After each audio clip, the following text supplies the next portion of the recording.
What's happening, everyone? Welcome back to the workshop. Hope you're all keeping well. Now I have to shoot this intro on my phone because my camera just packed in the making of this video, but don't worry, the rest of the video is shot with the actual camera itself. So we're building a tapered tenon reamer specifically for chair making. So for reaming out your mortises for your legs and the like, and we're going to make one of these lovely little hand tools. So make our own tools.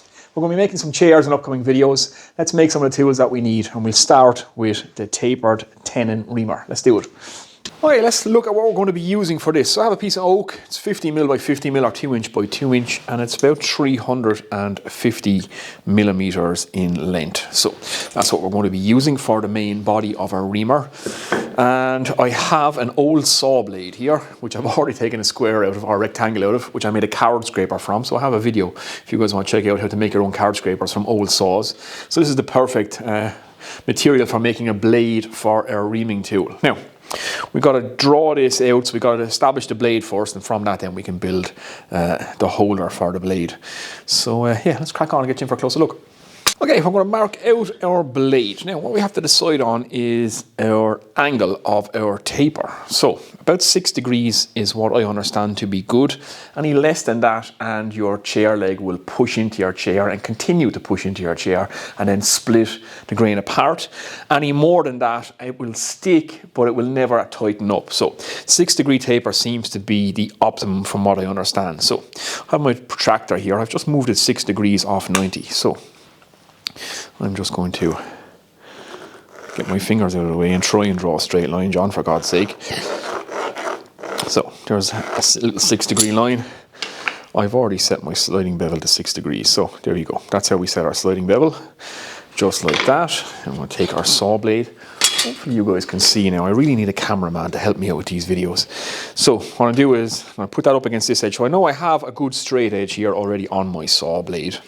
So I'm going to just draw a line here right across at 6 degrees all the way across,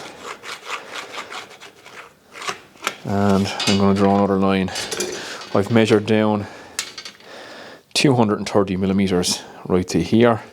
That seems to be a good distance down, so I'm just going to put a reference line here. It may not end up here yet, so I'm just going to put another line at 6 degrees there. Now what I will need to do is establish my width here. I'm going to go with 2 inches at the top, or 50mm. So right there. And then we will take this and we will use this to mark a 6 degree taper this way. And that'll determine how long our piece ends up being. So I want to cut this straight across here now. It gives me a straight edge that I can rest my sliding bevel on. And we've got a laser, so let's do that. Okay guys, I have the laser almost ready to go there. So what I'm going to do is just clamp a straight edge to this, so that I can run my laser across it. And we should be able to get a perfect cut. So line that up perfectly. We should be good to go.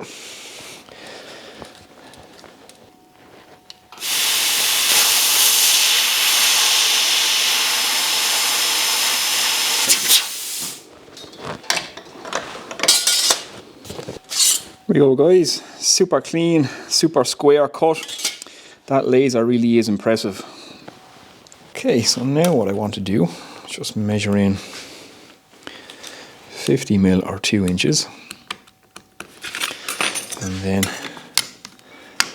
I want to get my 6 degree angle back this way. And I can use my ruler to finish that off. And then we can cut this out.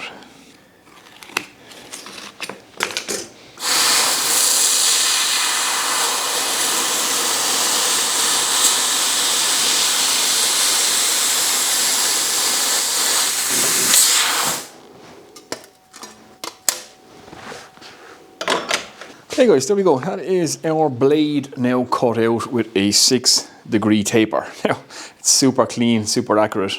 Such a fine curve in that laser. It's a hairline and there's no dross. I will never cease to be amazed by that technology. It's absolutely fascinating. You could do this with a grinder and a straight edge as well, no problem whatsoever. But yeah, now that we have our blade made, we can make the body of our tool. So that has to fit inside in there. So we got to turn this on the lathe now. Okay guys, I am set up on the lathe. Now, it's been a while since I used the lathe, so I'm a little bit rusty, so this is where it could all go wrong. But basically, I want to turn this portion round here. That's going to be my top, where my handle is going to be. And then I need to match the 6-degree taper down here. So that's what I've got to do. Let's crack on and see if I can do it.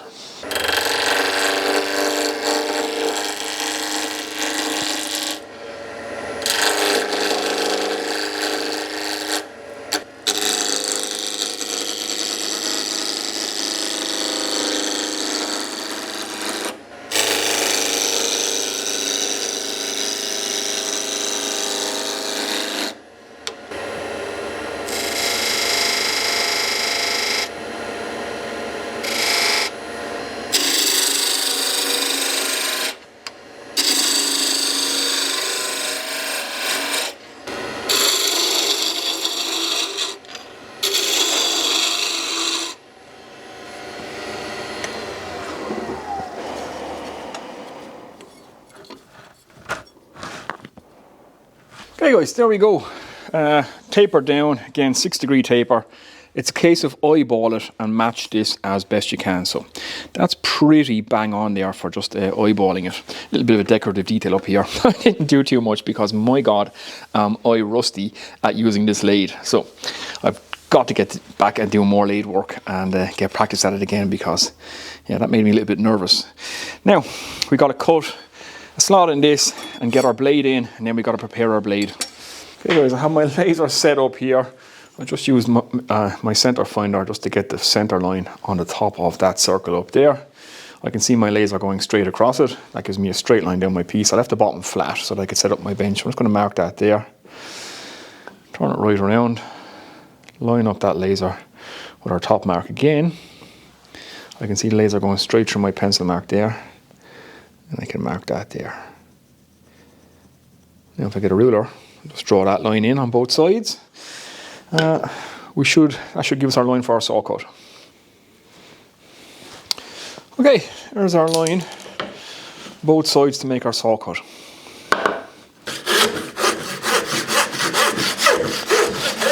Okay guys, this is the part that has me the most nervous. We have to get this saw cut, you know, as best as possible. Now, I've just started it off with my small dovetail saw, my rip saw, just because it's a little bit easier to control and I can be a little bit more accurate and it gets that saw cut going. Now, I'm going to switch over to my large tenon saw. This thing is a bit of a beast, a little bit hard to control, but once we have the saw cut established, we should be able to just follow our lines down. And it's an absolutely beautiful saw. This is a bad axe saw, and I hardly ever use this, or hardly ever gets enough use. But just keep my eye on the line on this side. I know I should be good on the far side because I've checked it here. And once we stay in that cut and stay straight, we should be good.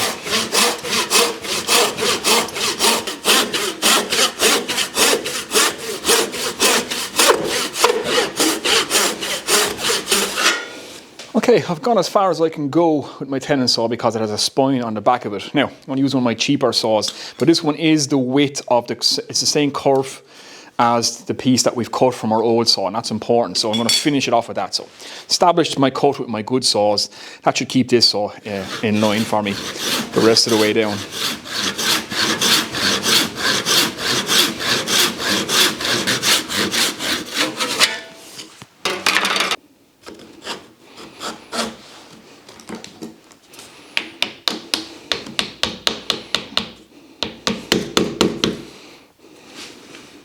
Okay guys, we achieved a perfectly straight saw cut on each side, which is absolutely fantastic. However, I went a little bit on the deep side, so I was checking there and I still managed to go a little bit deep. So I'll just put this in and I'll show you. So we want the blade, we just want a couple of mil of the blade sticking out all the way around. So as you can see, sitting in that far, I've hardly any blade sticking out at the end. So my taper is not matched exactly. It's pretty close, but that's just not enough poking through there. So I need to, you just need to move your blade down a small bit. So to about there would be absolutely perfect. Now, I have a nice bit of blade sticking out all the way down on both sides, which is exactly what I want. So You can see how far I went, about, you know, an inch past where I needed to go with my saw cut. So I'm just going to cut a little piece now and glue it in there just to stop that blade going back. But other than that, we are absolutely happy days on how that turned out.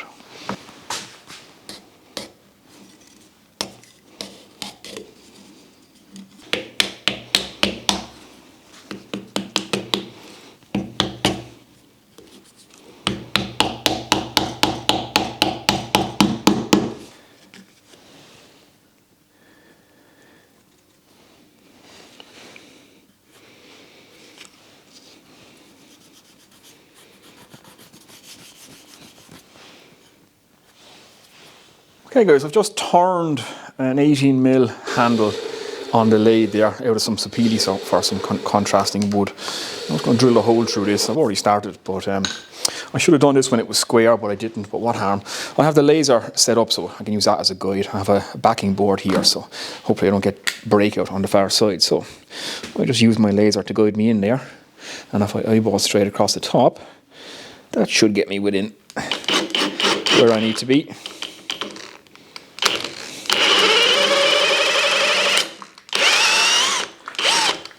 Okay, hole drilled through, and our handle is fitting nicely and snug in there, which is happy days. Now, we have to prepare the blade, so we got to get this so it'll cut. Now, we have to bevel both edges. Now, the side that you bevel will determine which way you turn your reamer. I want to turn mine clockwise, so I'll be working the bevel from this side. In other words, the narrow side is to my left, the wide side is to my right. If you want to turn it anti-clockwise, if you're left-handed, or if you feel like it's easier to turn it that way, then bevel this way on both edges.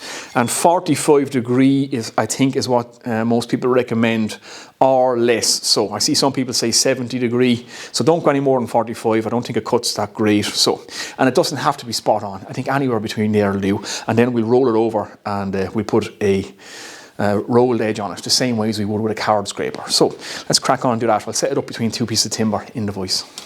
Okay, we had set up in the vise. I have it just sandwiched between two pieces of plywood. I have one raised up just to support that narrow piece down here, because we're filing into that, and otherwise that'll be flopping all over the place. And I have it raised up high enough so that I can get the angle without actually filing my bench. So that's why we have it set up in the timber. Now, again, I'm going to roughly 45 or a little bit less. Maybe it's 50 or 60 I could even be at. Again, it's not critical. So we just want to get that beveled all the way.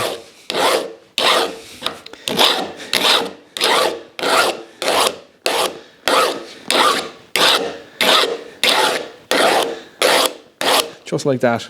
Yeah, that's a bevel established. Flip it over, do the same on the other side.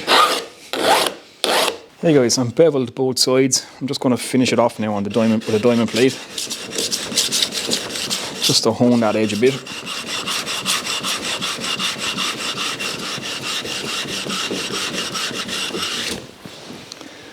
That should do. Okay, now that we've prepped our bevel, I'm just going to roll over a burr. So, same way as you would do with a card scraper, I'm just going to use a burnisher. Now, this is an old screwdriver. If you don't have a burnishing tool, an old screwdriver will do. These are hardened steel as well. So, I'm just going to run that on the edge, press down, 1 or 2 strokes should do. And there's that burr roll over. You can hear it there. Oh, that's all it takes. Just roll that edge over. Okay guys, we're just about ready to test this out. So I'm just going to hit it with a little bit of linseed oil. And we'll get it together and we'll give it a spin.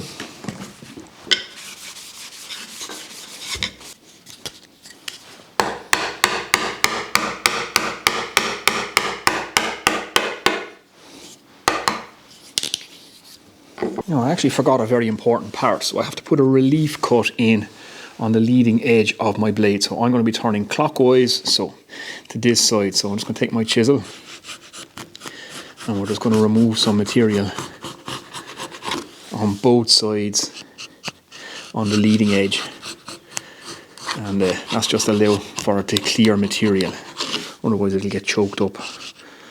So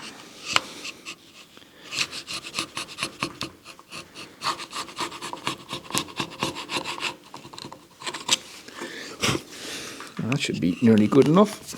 Okay guys, let's give it its maiden voyage and see if all that hard work has paid off. So I have a 1-inch walnut board here, which will be our willing victim. So I'm going to drill it with an 18mm hole first. So we go in at an angle just to simulate, you know, a chair leg for all the world.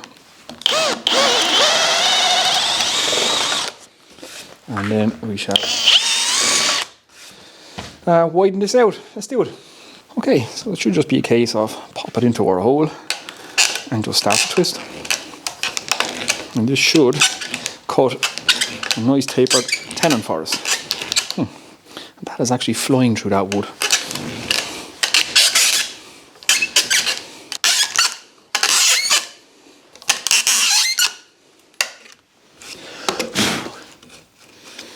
Right guys, that worked like an absolute charm, but my camera has packed in, so that's why the image and the sound has probably changed. I'm using my phone to finish out the video, so that's going to be expensive. Now, this is working like an absolute charm, like I said. Now, I was probably a little bit aggressive with it. So, as you can see, I've widened that hole on the far side quite a lot with just a few turns. So, the idea being is that you would taper your tenon, or you would drill your hole to the width that you want on the far side. So that's 18mm. Now, I've reamed that out to about 20mm or more. And that's what you don't want to do. So, drill with the hole that you want on the far side, and then you taper the hole with this. I didn't realize it would taper it so quickly and actually drill all the way through. So, like I said, it's working like an absolute charm. Right guys, there we go. One tapered tenon reamer. Works great, specifically for chair making. You can see when you jam your tenon, your tapered tenon into your tapered mortise, it really does wedge in there. So that's a great little tool. Hopefully you enjoyed the build, guys. Not quite how I wanted to end the video, but seeing how my camera has packed in, I'm going to have to leave it there. But yeah, as always, guys, if you're new here, think about subscribing. If you liked the video, give it a thumbs up. Comments and questions below. There's going to be chair making videos coming up, and you're going to see this tool get used. Now, I do need a bit of practice on sharpening this. I could certainly do a better job on it, but like everything, this is my first attempt, and not bad for a first try. I'll see you in the next one, guys. Take care.